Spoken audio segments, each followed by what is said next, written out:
Meski telah digerebek pada pekan lalu, toko kosmetik menjual obat keras di Jalan Paku Haji, Kabupaten Tangerang masih kedapatan menjual obat terlarang, Heximer dan Tramadol. Omset ratusan juta membuatnya nekat tetap berjualan obat keras ilegal.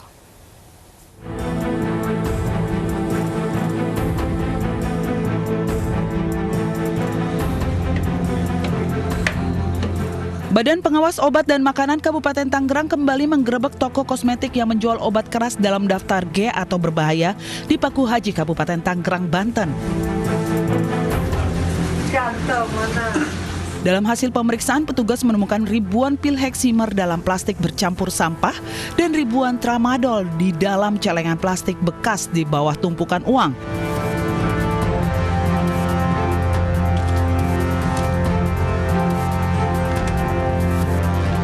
Selain menyita ribuan pil Tramadol dan Heximer, petugas juga menangkap seorang remaja di bawah umur yang ditugaskan pemilik sebagai penjaga toko.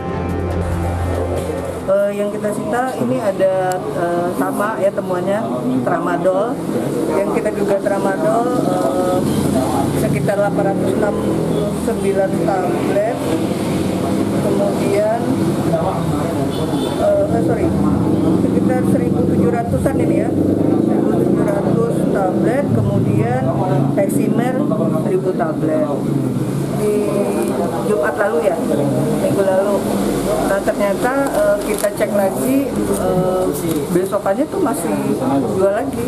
Jadi sepertinya dapat pasokan lagi dan menjual, dan banyak juga yang masih beli.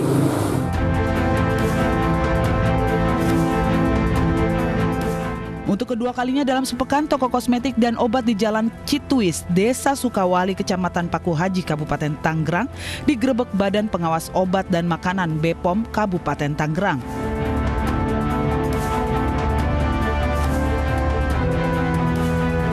Sebelumnya BPOM juga telah sita ribuan butir obat Heximer dan Tramadol. Omset ratusan juta rupiah membuat pemilik toko nekat kembali menjual obat keras dalam daftar G kepada remaja sekitar.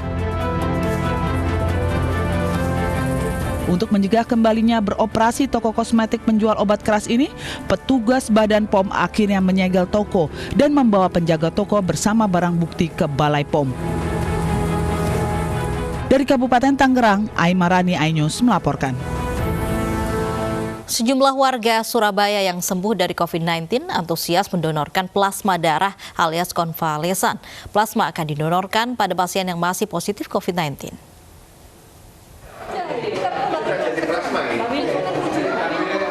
Pasien-pasien yang telah dinyatakan sembuh dari COVID-19 ini mendonorkan plasma darah di PMI Surabaya.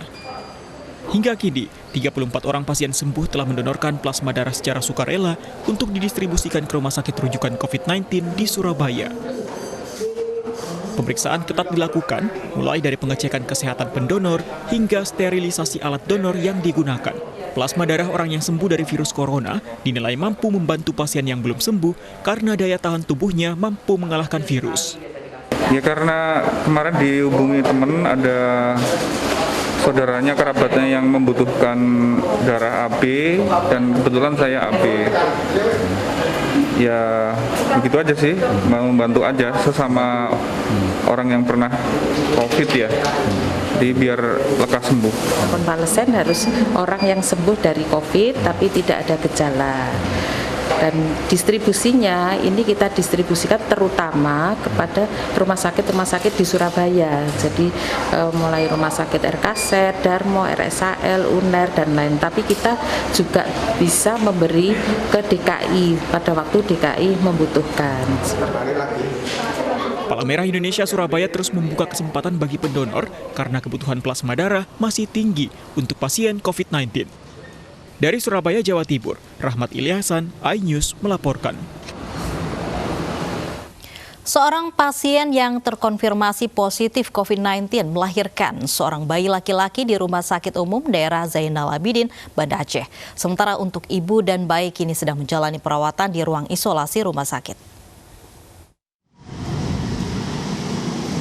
Seorang pasien yang terkonfirmasi terpapar virus corona yaitu ZA 24 tahun berasal dari Kabupaten Nagan Raya, Aceh, melahirkan di Rumah Sakit Umum Daerah Zainal Abidin, Banda Aceh. ZA melahirkan seorang bayi laki-laki dengan berat 3,3 kg. ZA sebelumnya dirawat di Rumah Sakit Kabupaten Nagan Raya karena hasil PCR-nya positif terpapar COVID-19, maka ZA dirujuk ke Rumah Sakit Umum Daerah Zainal Abidin, Banda Aceh. Meski demikian, kondisi ZA dan bayinya kini dalam keadaan sehat. Alhamdulillah kondisinya kedua-duanya baik. Ya. Kedua-duanya baik, alhamdulillah. Oh, masih dirawat di area COVID, di ruang biasa, tidak di ruang intensif. Sampai ibunya dinyatakan negatif. Kasus pasien positif terpapar virus corona yang melahirkan merupakan kasus pertama di Aceh sejak wabah virus corona merebak. Dari Banda Aceh, Syukri Sarifuddin, iNews melaporkan. Dan untuk membahas hal ini sudah bersama kami ada konsultan neonatologi RSUP Dr. Sarjito, ada Dr. Alifah Anggraini. Selamat siang Dr. Alifah. Selamat siang, Mbak. Baik, ini pertama kali kasus di Indonesia ibu yang positif COVID-19 melahirkan bayi yang sehat. Nah, tadi juga disebutkan di informasi bahwa Rumah Sakit Zainal Abidin sudah memisahkan antara ibu dan bayi. Apakah ini merupakan penanganan yang tepat, Dok? Ya, jadi sebenarnya untuk bagaimana kita akan memisahkan atau menggabung bayinya sangat tergantung dari kondisi ibu dan juga bayinya pada saat setelah melahirkan. Jadi kalau ibunya itu memiliki gejala yang berat, tentu saja kita tidak akan bisa memaksakan untuk si bayi bergabung bersama ibu, gitu. Baik, sampai kapan bayi dan ibunya ini dipisahkan, Dok? Pada prinsipnya adalah sangat tergantung gejala yang dialami oleh si ibu. Jadi kalau masih ada opsi untuk kita menggabung antara jadi perawatan gabung seperti layaknya bayi yang tidak sakit COVID itu jika si ibu dan juga bayinya dalam kondisi memang tidak ada gejala dan meskipun si ibu itu terkonfirmasi positif COVID. Tapi pada khususnya, Dok, apakah ada kurun waktu tertentu sampai kapan bayi dan ibunya ini akan dipisahkan? Untuk waktunya tidak ada kurun waktunya karena paling tidak memang biasanya kita 14 hari untuk melihat apakah ibu kemudian menjadi konversi untuk menjadi negatif gitu. Jadi kalau pertimbangannya adalah lebih ke klinis. Jadi gejala apa yang dialami oleh si ibu ini dan juga bayinya. Jadi tidak selalu bayi yang lahir dari ibu dengan konfirmasi positif ini juga tanpa gejala. Dari beberapa laporan memang dilaporkan itu kemungkinan ada gejalanya itu sangat mungkin gitu. Jadi kapan kita menggabung atau kapan kurun waktunya itu sangat tergantung klinis yang kita temukan setelah bayinya ini dilahirkan. Baik, selain memang gejala yang memang harus dipastikan negatif COVID dari ibunya sendiri, apakah ibu yang melahirkan bayi ini juga harus dilakukan tes swab sebanyak 3 kali misalnya? Iya, jadi setiap bayi yang lahir dari ibu yang confirm positif COVID maupun yang dicurigai COVID, maka si bayi juga akan dilakukan pemeriksaan swab. Ya, di beberapa center itu akan melakukan di 24 jam pertama dan 2 kali 24 jam pertama dan selisih 24 jam sampai 48 jam dari swab yang pertama. Jadi 2 kali untuk bayinya. Baik, kemudian terkait nutrisi ASI ini untuk bayinya sendiri, ini seperti apa, Dok? Ya, sebisa mungkin kita akan tetap memberikan dan mendukung untuk pemberian ASI. Ya, karena dari data laporan itu tidak ada risiko penularan melalui ASI. Dan dikatakan justru dengan memberikan ASI, si bayi ini akan lebih terlindungi dari infeksi COVID. Tetapi tentu saja si ibu harus memperhatikan beberapa syarat untuk bagaimana dia bisa memberikan ASI ini.